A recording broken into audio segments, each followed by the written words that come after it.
पण तुमच्या म्हणजे 2 युद्ध झाली त्याच्यासाठी तुम्हाला युद्धाची मेडल्स मिळाली.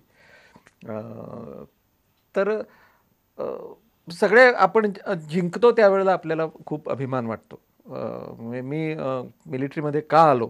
त्याच्याचसाठी आलो असं वाटतं. एखाद दुसरा प्रसंग असा घडला का, की ज्याच्यामुळे तुम्हाला असं वाटलं, की छ्या मी उगाच आलो इथे? नाही, उगाच आलो असं नाही वाटत. पण ज्यावेळेला युद्धामध्ये आपण इतके प्रयत्न करून काहीतरी मिळवलेलं आहे, त्यावेळेला ते बलिदान किंवा ते कार्य फुकट जाऊ नये असं वाटतं.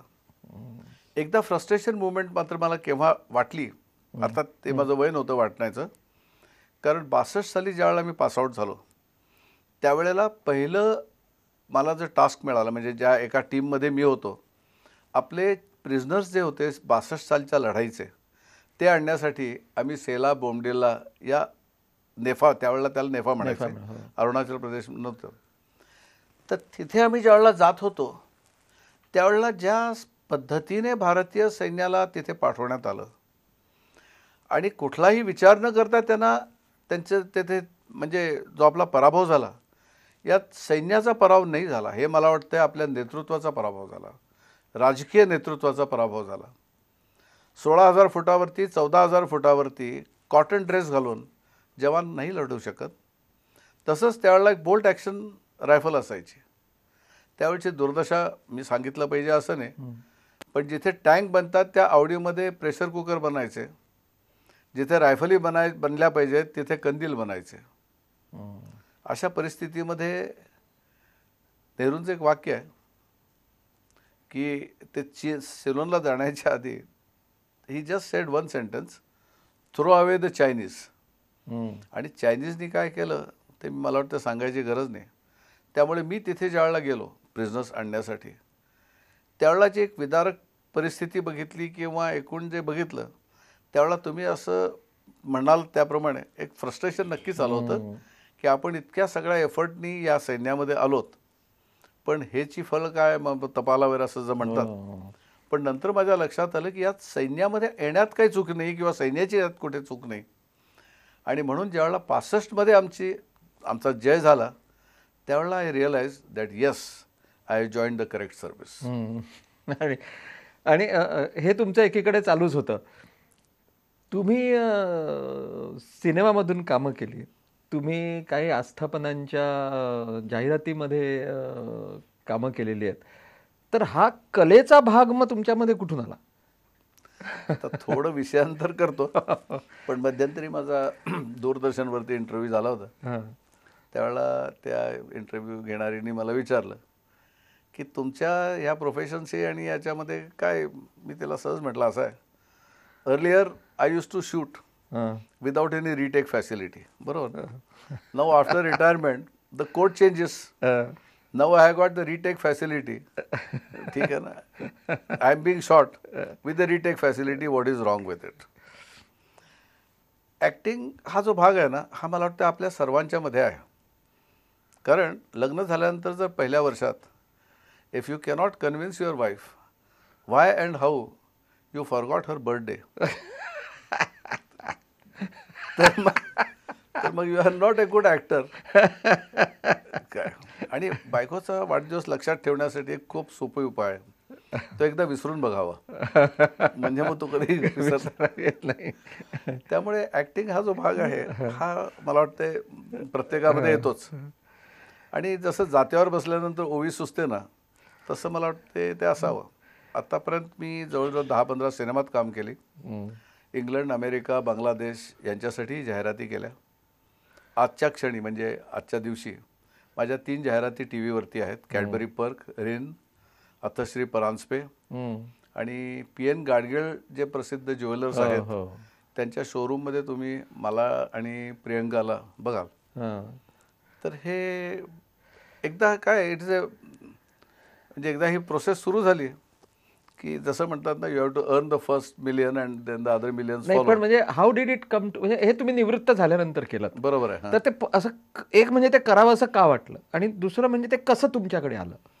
मी कॉलेजमध्ये असताना नाटकांमध्ये वगैरे भाग घेत होतो. हां. काय त्यामुळे ते कुठेतरी आपण काहीतरी पुढे झाल्यानंतर करावं हम्म. असं वाटलं होतं. हम्म. आता त्या संदर्भात दुसरा एक गोष्ट सांगतो, कारण माझी भाषणं वगैरे होत असतात. हो. तर इंटरव्ह्यूमध्ये त्या मुलीने मला प्रश्न विचारला की तुम्हाला भाषणं वगैरे केव्हा आणि का द्यावीसारखी वाटली. हम्म.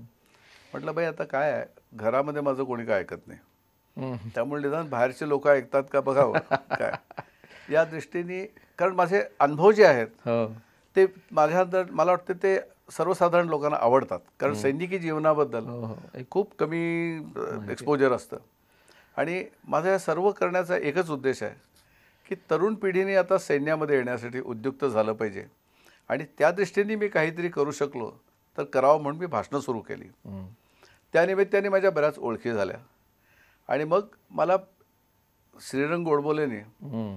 पहिल्यांदा मला बोलवलं की एक आम्ही जाहिरात करतोय, कदाचित आपण लोकांनी ते बघितली असेल. कॉस्मॉस बँकेची एक जाहिरात होती, नाते आपले शतकाचे 3 हो. पिढ्यांची, हो. झोपाळ्यावरची. हो. हो. त्यातला पगडीवाला आजोबा. हो. अच्छा. तिथनं ते सुरू झालं. मग अर्थात मित्र आले, हे झाले बरे त्याच्यामध्ये. आणि मग नंतर मला वाटते जवळजवळ 15 सिनेमा झाले. त्यातले प्रॉमिनंटली काही जे आहेत, कालचक्र म्हणून एक सिनेमा ज्याला बरीच बक्षिसे मिळाली, हो.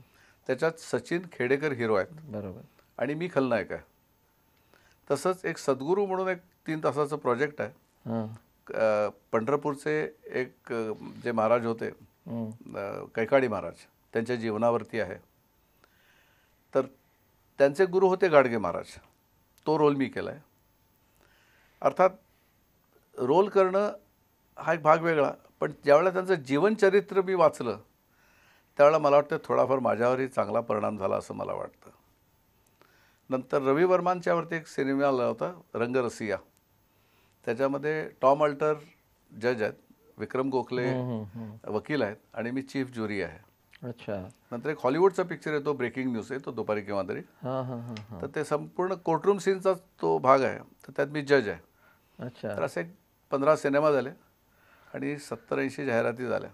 हां. असा तो प्रवास चालू आहे. हां. आणि आय रिअली एन्जॉय इट. आता अर्थात बायको म्हणते की कोणी पावडर लावतो म्हटल्यानंतर तुम्ही जाता, पण त्याला तसा अर्थ नाही. ही एक नशा किंवा एक मस्ती आहे. I enjoy it. हो. आणि हे पुस्तक लिहावं असं का वाटलं? म्हणजे मी हे का वाटलं असं याच्यासाठी विचारतो की ते एक वेगळ्या पद्धतीचं पुस्तक आहे. म्हणजे ज्याच्यात तुम्ही त्याचा पुराणाशी संबंध केलेला आहे. त्याच्यात फार चांगली तुम्ही फोटोग्राफ टाकून ते दाखवलेलं आहे की अलकापुरी कुठे आहे, कैलास पर्वत तो कुठे आहे, ब्रह्मलोक आहे. तर हे आपण सगळे आपले अनुभव, आणि ते सुद्धा इतक्या वर्षांनी का वाटलं असं विचारतो मी तुम्हाला. मुख्य माझं म्हणणं की निवृत्त झाल्यानंतर लगेच अनुभव ताजे असतात, मग काही विस्मरणात जातात. तर आत्ता लिहावं असं का वाटलं? जसं माझे मित्र मला नेहमी सांगायचे की तू या सगळ्या जे फिरलास ते अनुभव तू लिहित का नाहीस.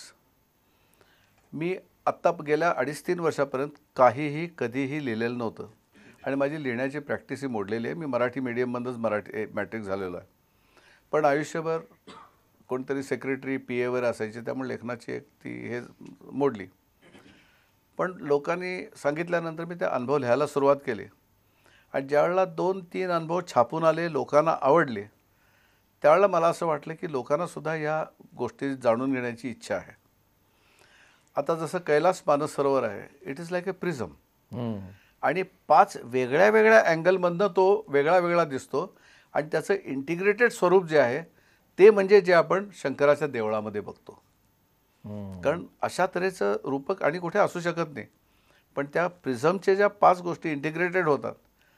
आणि मग मी बघितलं की आपल्या पूर्वजांनी एखादी गोष्ट नुसतंच गद्य पद्धतीने सांगत गेलं तर ती समजत नाही, पण जर ती एक माळ आहे, आपण असं गरोदर की गोष्ट म्हणजे जर ती माळ आहे, तर त्याच्यामध्ये जे ते मणी किंवा माणकं जी ओलेली आहेत, जर तुम्ही रामायण किंवा आपली जर पुराणं वाचलीत तर आपल्या पूर्वजांनी ती अत्यंत सुंदर तऱ्हेने गुंफून आपल्याला दिलेली आहेत, आणि ती माळ असल्यामुळे आपल्याला त्यातली माणकांची पोझिशन इकडचे तिकडचे बदलता येत नाही, आणि त्यामुळे ते समजून घ्यायला खूप सोपं जातं.